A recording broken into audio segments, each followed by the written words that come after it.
We will, but Yeah, separate it on its own Ziploc bag. Really and truly, don't pack anything you don't think you're really going to need. At the front of this book that you guys all go home with is a list of sort of what we consider what you should travel with. It covers both males and females, so when the boys read the list, don't chuckle, because there's stuff on there that doesn't pertain to you.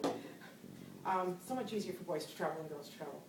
And it's just the basics. If you use Tylenol as your pain reliever, pack some Tylenol. Make sure you've got good hand sanitizer. Make sure for the girls that, you know, if you're going to menstruate while you're gone, that you've packed what you need to have packed. If you're currently on any medications, ensure that your medication lasts till beyond your trip. I always say a week past when you think you're going to come home, because you never know. When the volcano erupted last year in Finland, I had a young lady who got stranded in Switzerland for 10 days. So, you know, it was more than a week she needed. But that stuff happens, and that's completely out of your control, and there's probably not going to be any warning. So if anybody's on medications, you need to ensure you have at least a week past your return date with you. Medications can indeed go on the plane with you, as long as they are in the appropriate prescription container. Do not put all your medication in one bottle, because not only will they take it, they might body cavity search you. I can't tell you how much fun that is. So, medications belong in their original container, and no two should be in the same container. Okay? So there's a really good list at the front of the book. It's all encompassing, so it's meant for people that are doing very, very high risk travel, along with doing a little bit lower risk travel, which is what you guys are doing. But you're certainly not doing the lowest kind of risk travel, which is sort of that 1 week on an all-inclusive resort. You're certainly higher risk travel than that. And it's China. So there's lots of people and there's lots of noise, and everybody wears face masks, which freaks everybody out. Like they know something we don't. They don't. So what can you really and truly eat like the locals eat? Eat local food. Don't go to Beijing and go to McDonald's. And yes, indeed, they have a McDonald's in Beijing. Don't go there. Eat like the locals do, okay? Traveler's diarrhea is by far the #1 complaint for Canadian travelers. About 3.5 million Canadians travel every year to developing parts of the world, and 50% of them get traveler's diarrhea. So count yourselves off. You'll get it, you won't. You'll get it, you won't. There's no need for 50% of Canadian travelers to be sick while you're gone. It absolutely boils down to making good choices around what you eat and what you drink. After that, if you do indeed get sick, then it comes down to you need to treat. There's an old wives' tale out there that you should let diarrhea run its course. I'd really like to find the person that said that and shoot them. If you had a lung infection, would you wait to cough out the bacteria? The answer is no. So why, when you have a bowel infection, which is what traveler's diarrhea is, would you wait to poop it out?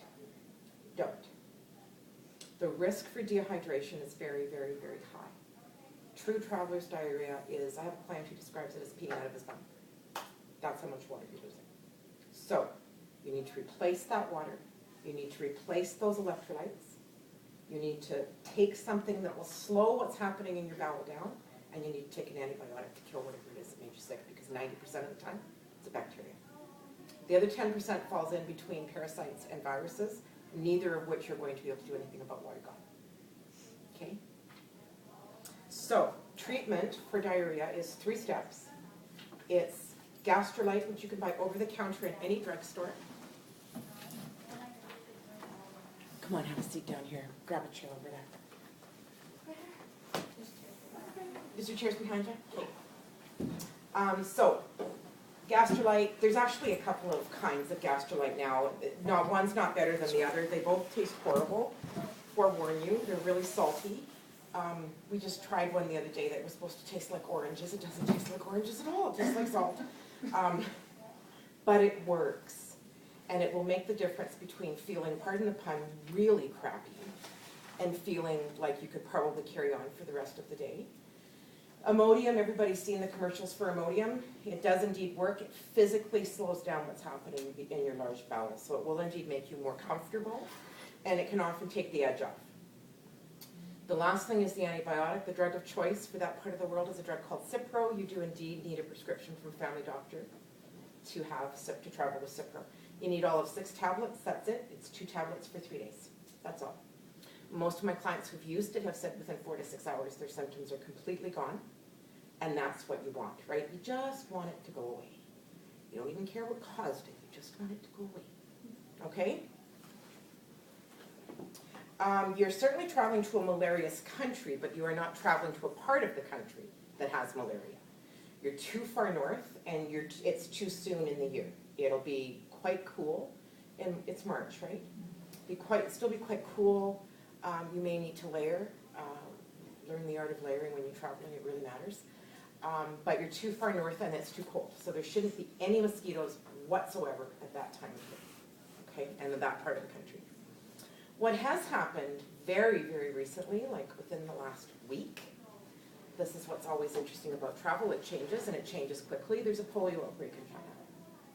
It's just getting started. Right now it's in a very remote part of the country. It does not affect where you guys are going.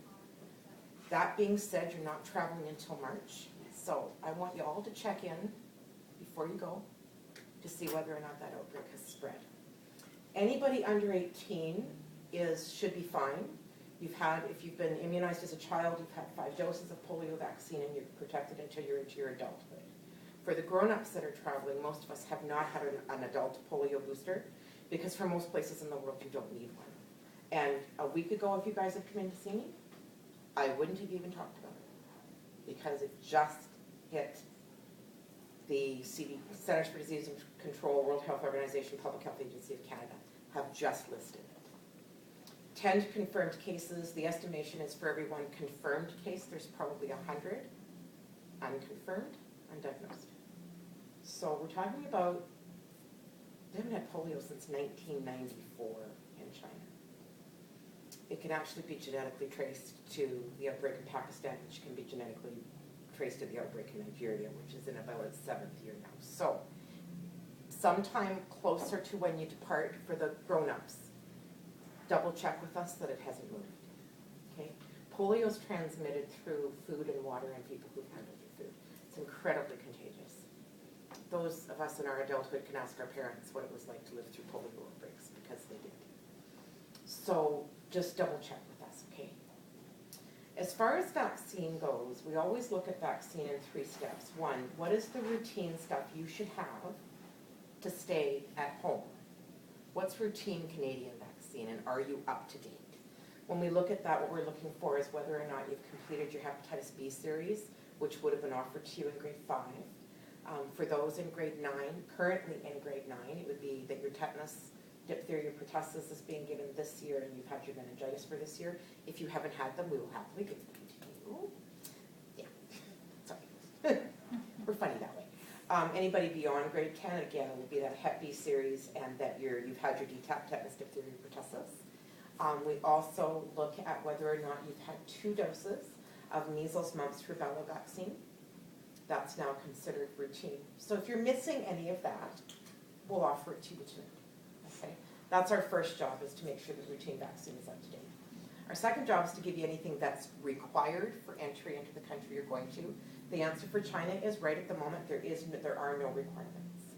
Again, that might be something you want to double check between now and when you go. If the polio outbreak explodes, they may indeed make polio a requirement to travel to the country. Okay? And then we look at what do we recommend for the kind of trip you're taking, where in the country you're going, how long you're going for.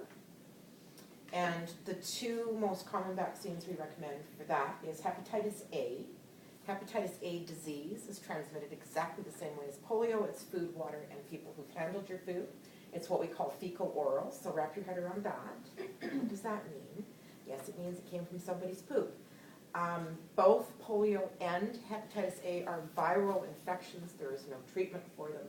You get it, you get sick, you get over it. With polio, you can certainly end up with lifetime paralysis. And with hepatitis A, it is an infection of your liver. And go figure, we need our livers for the rest of our lives. Okay? So certainly the older we